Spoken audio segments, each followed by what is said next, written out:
It was a cloudy afternoon, and the sky looked heavy, as if it wanted to cry. Jack walked out of the hospital carrying a small bag of medicine for his son, who had a fever since morning. His eyes were tired and his heart was full of worry, but he kept walking slowly toward the parking lot. As he reached the front steps, he saw something strange on the sidewalk just a few feet away. A little girl was standing there alone. She looked very pale and thin, and her clothes were dusty and old. She had no jacket, even though the wind was cold and sharp. Her eyes looked lost, like she had not slept in days. She took one step forward, and then her knees bent, and she fell to the ground. Jack froze for a second and then ran to her. People passed by, but no one stopped. A man looked but turned away. A woman crossed to the other side of the street. Jack knelt beside the girl and touched her arm. It felt cold. Her lips were turning blue, and her hands were shaking. She was breathing, but very weak and slow. He shouted for help, but no one came. He looked around in panic, and then picked her up in his arms and ran back into the hospital. The nurse at the front desk stood up with wide eyes as Jack rushed through the doors. "Please help," he cried. "She just collapsed outside." Doctors and nurses ran to him and took the girl from his arms. They placed her on a bed with wheels and rolled her down the hall into the emergency room. Jack stood there breathing hard, his heart beating fast like a drum in his chest. He didn't know what just happened, but he could not move. He sat down slowly in a chair by the wall, his hands shaking. Time felt strange, like everything was moving, but he was stuck in place. He looked down at the small backpack the girl had dropped when she fell. It was dirty and torn on the side, and there was a small bare keychain hanging from the zipper. He picked it up and held it in his lap, not sure if he should open it or not. A nurse came over and sat beside him. "Do you know the girl?" she asked. Jack shook his head. "No, I just saw her fall." The nurse looked surprised. "There is no ID on her," she said. "No name, no phone number, no address." Jack looked toward the hallway where the girl had been taken, and something deep inside him felt strange. She looked so familiar, but he was sure he had never seen her before. Still, something about her face, something in her eyes, made his chest hurt. He sat there waiting as the minutes turned into hours. The hospital lights flickered above him, and people came and went, but he stayed, still holding the backpack. Finally, the nurse returned with a soft voice. "She is stable now," she said. "She's sleeping, but very weak. We don't know what caused the collapse, but the doctors are running tests." Jack nodded, but said nothing. He kept thinking about his own daughter, the one he lost after the divorce. He had not seen her in 5 years, and the pain still sat in his heart every day. This girl reminded him of her, not because of how she looked, but because of how she seemed so small, so lost, so alone. He wanted to go home, but something told him to stay. Maybe she would wake up and remember something. Maybe someone would come looking for her. He looked again at the backpack, and this time he slowly unzipped it. Inside was a water bottle almost empty and a small sandwich wrapped in paper. There was also a crumpled photo and a note folded in half. He didn't open them, not yet. He felt like they were not his to touch. He zipped the bag closed and set it beside him on the chair. As he leaned back, he noticed the front of the hospital was now quiet. The sun had started to set, and the sky outside had turned orange and pink. He felt tired, but his feet wouldn't let him leave. The nurse returned again, and this time she smiled a little. "She is awake," she said, "and she is asking for someone." Jack stood up confused. "Asking for who?" he asked. The nurse looked at him and said very clearly, "She is asking for someone named Jack." Jack felt his heart stop for a moment. His name. He had never met her, never seen her, never spoken to her. But now this little girl was awake, and she was asking for him. He took a deep breath and followed the nurse down the hallway. His legs felt heavy like walking in water, and his hands were cold. As he reached the room, he saw the small girl lying in the hospital bed with wires on her arms and a blanket up to her chest. She turned her head slowly, and her eyes met his. She smiled very gently and whispered something that made the world stop. "You came." Jack stood in the doorway frozen as the little girl looked at him with soft eyes. "You came," she whispered again, and her voice was weak, like a quiet breeze. Jack took one slow step forward, then another, not sure what to say, not sure how to feel. He sat down in the chair, beside her hospital bed, and looked at her face. There were small cuts on her cheek and a bruise near her eyebrow, but her eyes were kind and full of something he could not explain. "Do I know you?" Jack asked gently, and she shook her head slowly. "Not yet," she said, "but I know you." Jack blinked, his heart starting to beat faster. "How do you know me?" he asked, and she reached out her small hand toward the bag on the table next to her. "The nurse brought it in," she said. "My backpack." Jack opened the zipper and took out the small folded photo he had seen before. It was a bit torn at the edges, and the color had faded, but when he turned it over he saw his own face smiling back at him. He remembered that photo. Clearly, it was taken years ago, when he still believed life would stay kind. He looked at the girl again. "Where did you get this?" he asked quietly, and the girl said, "My mommy gave it to me." Jack's hand started to shake a little as she continued. "She told me if something ever happened, I should find the man in the photo. She said your name is Jack." Jack sat back slowly in the chair, the room spinning just a little. "What was your mommy's name?" he asked. "Rachel," she said. Her name was Rachel. Jack felt like the air had left the room. Rachel was someone he had not heard about in years. They were close once before his marriage, before everything went wrong. She left town without saying goodbye, and he never saw her again. He never knew she had a child. He never knew that child might be this girl. "What is your name?" he asked. "Lily," she said. "My name is Lily." Jack took a deep breath and looked at her again. She had Rachel's eyes, and something in her voice sounded familiar, like a song half remembered. "Do you have any family?" he asked. She shook her head slowly. "Mommy died last month in a car accident," she said. "I lived with strangers for a while, but they were not nice, so I left. I wanted to find you." Jack's chest hurt, and his eyes burned. "You came all this way by yourself?" he asked. Lily nodded. "I had some money and a map. I followed the roads and asked people for help. I knew you were near this city, so I waited outside the hospital, hoping to see someone who looked like you. And then I saw you," she said with a small smile, "and everything went dark." Jack leaned forward and gently held her hand. "Lily, do you know if I'm your dad?" he asked carefully. She shook her head again. "I don't know," she said, "but I hoped you were." Jack looked out the window for a moment. Rain had started to fall soft and steady against the glass. He felt like the world was trying to wash away everything that came before this moment. Then a soft knock came at the door, and a nurse stepped in. "Sorry to interrupt," she said, "but the doctor wants to speak with you." Jack stood and followed the nurse down the hallway, his mind spinning with too many thoughts. He reached the small office, and the doctor was there waiting, a kind older man with glasses and tired eyes. "Please sit," the doctor said. Jack sat quietly, and the doctor spoke. "The girl is stable, but she is not well. Her collapse was caused by a deeper problem. We ran some tests and found something serious. She has a heart condition, one that is rare and dangerous." Jack's stomach dropped, and he listened as the doctor explained. "Without surgery soon, she will get worse. But she needs a legal guardian for consent." Jack looked at his hands. "I'm not sure if I'm her father," he said. The doctor nodded. "Even if you are not her father, you are the only person she has right now." Jack nodded slowly and walked back to Lily's room. She was sleeping again, her face calm and soft. He sat beside her, watching her breathe. He thought about his own child, the one he had not seen in so long. He thought about the pain of losing family and the fear of being alone. Lily was just a child, but she had walked through pain and darkness just to find a man in a photo. And now she was here. He gently brushed a strand of hair from her forehead and whispered, "You're not alone anymore." As the rain tapped gently on the glass, Jack knew he could not walk away. Not now. Not ever. The rain had stopped by morning, but the sky stayed gray and quiet, as if the world was still holding its breath. Jack had not slept all night. He stayed by Lily's bed, listening to the beeping of machines and the soft sound of her breathing.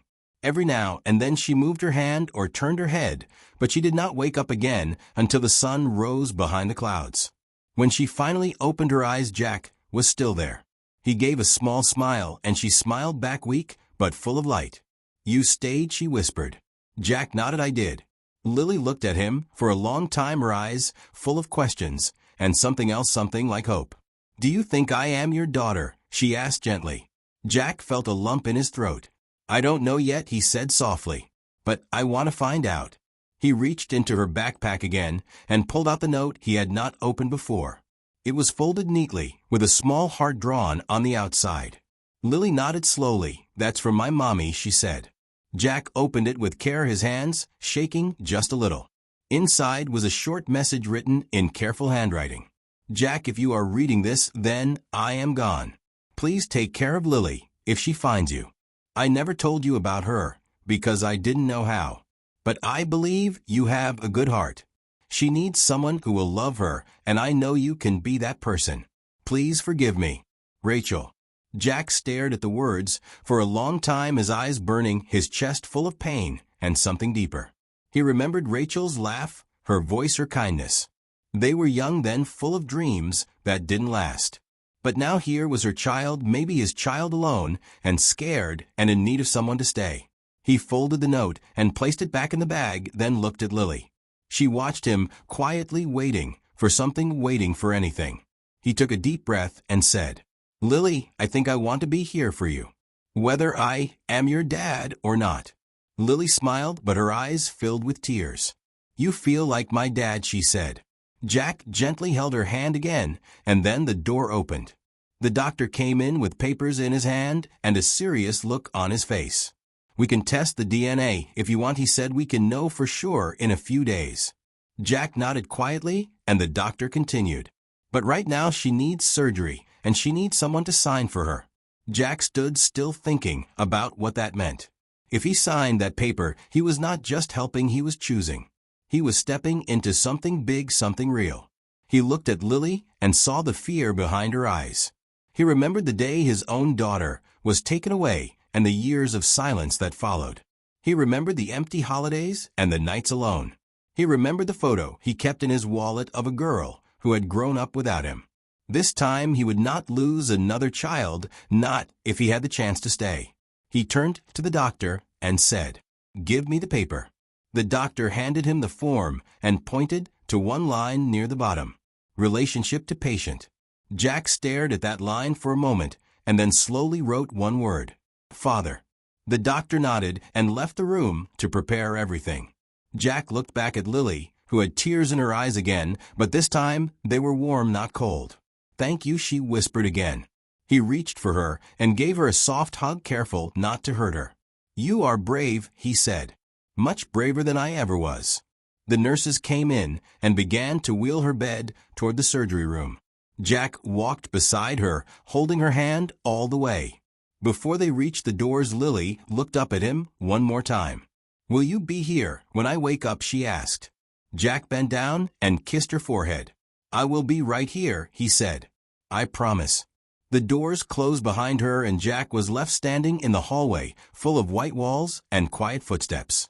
He sat back in the waiting room, the same place where everything began. Now it felt different. He was not waiting for a stranger. He was waiting for someone who might be part of him, someone who called him Dad. And in his heart, he already believed. She was his. The hallway was quiet and cold, and Jack sat in the same chair he had used before, the same one where he had waited when Lily first collapsed outside. But now everything felt different.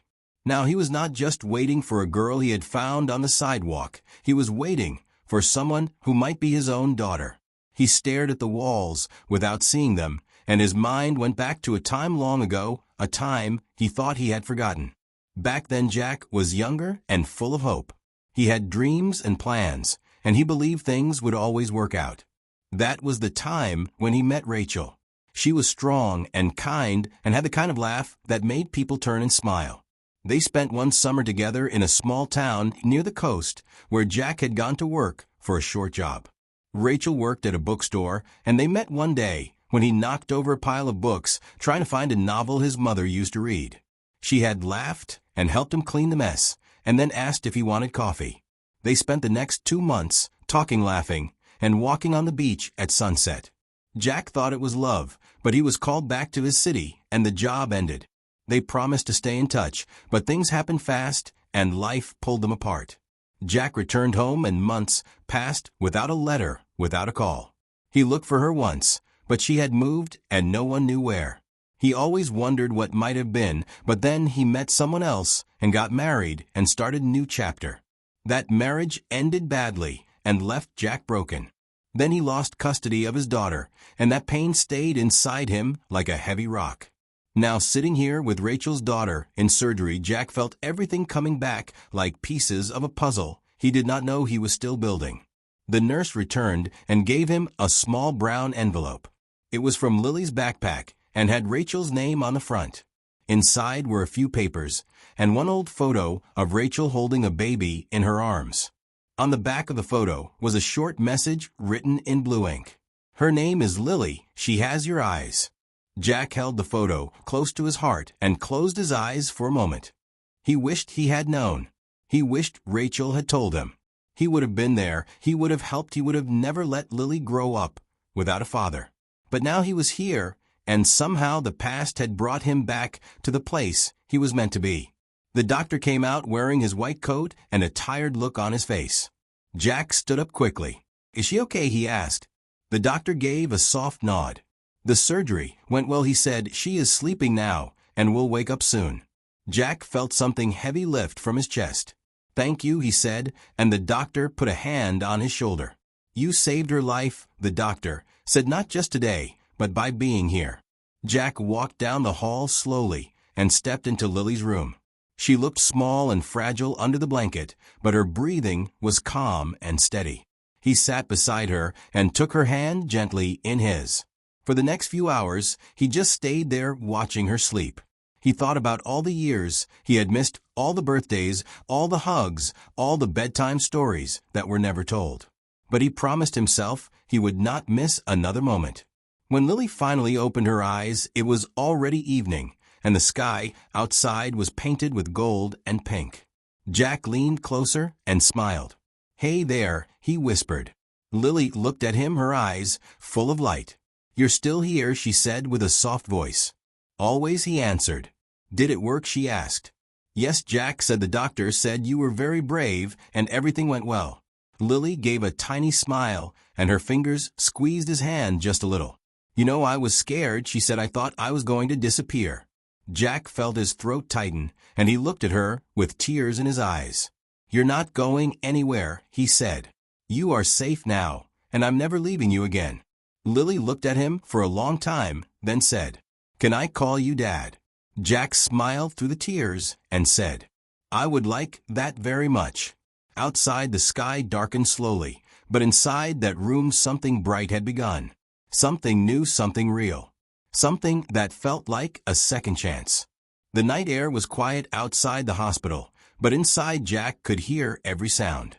The soft beep of the heart monitor, the slow hum of machines, the quiet breaths of a child who had just survived something big. Lily was asleep again, and Jack sat beside her, watching her chest rise and fall like waves in the ocean. His hand held hers, and he could feel the warmth of her skin and the small strength in her fingers. He had never felt this kind of connection before, not even with his own daughter from long ago, not because he did not love her, but because life had taken her away before he had the chance to be the father he wanted to be. Now this moment felt like something rare, something fragile, something too important to lose. The door opened, and a nurse walked in quietly holding a folder in her hands. She looked at Jack and said, "The doctor needs to see you again. It's important." Jack gave a quick nod and slowly stood up, placing Lily's hand gently under the blanket before leaving the room. The hallway felt longer than before and colder too. Every step made his chest tighten just a little more. He didn't know why, but a strange feeling was growing inside him, like something was waiting at the end of the hall, something that would change everything again. The doctor was already in his office, looking out the window into the darkness, when Jack stepped in. "Thank you for coming," he said with a calm voice. Jack nodded and sat down across from him. The doctor opened the folder and looked down at the papers before speaking. "We got the first results back," he said. Jack leaned forward a little. "About the DNA test?" he asked. Yes, the doctor said, but there is something else I need to tell you first. Jack frowned a little. Go on, he said. The doctor closed the folder and looked him in the eyes. Lily's condition is more serious than we thought. The surgery helped, but it is only the beginning. She will need long-term care, regular treatments, and more support than most children her age. Jack felt his heart drop. Is it life-threatening? He asked. Not right away, the doctor said, but without proper care, it could become worse. Jack looked down at his hands. What kind of care does she need? He asked. A lot, said the doctor, including medications, tests, follow-ups, and maybe even another surgery in the future. And emotional support too. She's been through a lot. Jack nodded slowly, trying to understand everything at once. Then the doctor continued. And now the DNA test. Jack looked up sharply, his heart pounding. The doctor opened the folder again and pulled out one page with printed lines and numbers that made no sense to Jack. According to this test, the doctor said gently, you are not Lily's biological father. The room went silent. Jack stared at the paper, then at the doctor, then back at the paper again. Are you sure? He asked, his voice almost a whisper. The doctor nodded slowly. We checked it twice, just to be certain. Jack leaned back in the chair, feeling like the ground had vanished beneath him. His chest ached, and his thoughts ran wild. She is not my daughter. He whispered the words again and again in his head, but they did not feel true. The doctor's voice broke the silence. I know this is a shock, but sometimes being a parent is not about blood. Sometimes it is about who shows up, who stays. Jack looked out the window and saw his own reflection in the glass. He thought about Lily's smile, about the way she had held his hand and called him Dad. He remembered the note from Rachel, the photo, the voice of a little girl who had crossed cities just to find him. It didn't matter now what the test said. He already knew the truth in his heart. Lily had chosen him, and he had chosen her. He stood up slowly and thanked the doctor, then walked back down the hall with heavy steps and a head full of noise. But when he reached Lily's room and saw her sleeping peacefully, all the noise faded away. He sat beside her again and watched her face, so small, so calm, so full of trust. She moved a little in her sleep and whispered one word, Dad. Jack felt his heart crack open, and something new fill the space. It didn't matter what science said, or what paper said, or what blood said. He was her father in every way that counted, and nothing would change that. He reached for her hand and whispered back, I'm still here, Lily. I'm still your dad, and I'm not going anywhere. The sun was rising slowly, casting soft gold light across the hospital floor, as Jack sat beside Lily's bed, still holding her hand. The night had passed quietly, and for the first time in a long time Jack felt peace inside his heart, not because everything was perfect, but because something real had begun, something he never expected, and something he never wanted to lose. Lily opened her eyes and smiled when she saw him. You didn't leave, she whispered. Jack smiled back and shook his head. I told you I'd be here. She looked a little stronger today, her cheeks had more color, and her voice was less weak. Am I going home today? She asked. Jack nodded soon. The doctor said you need rest first, but we can go somewhere better than this cold room. Lily's eyes lit up a little. Will I stay with you? She asked gently. Jack took a deep breath and squeezed her hand. Yes, he said, if you want, I want to take care of you. I know I'm not your real dad, not by blood, but I want to be the one who raises you. Lily looked at him for a long time, then whispered, You are my real dad. Jack felt his throat tighten again. After everything he had been through, after all the loss and pain, he had found something precious, something new and full of hope. Later that day, the nurse helped Lily pack her things into the small backpack. Jack filled out forms, signed papers, and met with someone from Child Services who asked him many questions. They explained that the process would take time, that nothing could be official right away, but because Lily had no one else, and because she wanted to stay with Jack, they would approve temporary custody while the legal work began. Jack did not care how long it would take. He would do everything.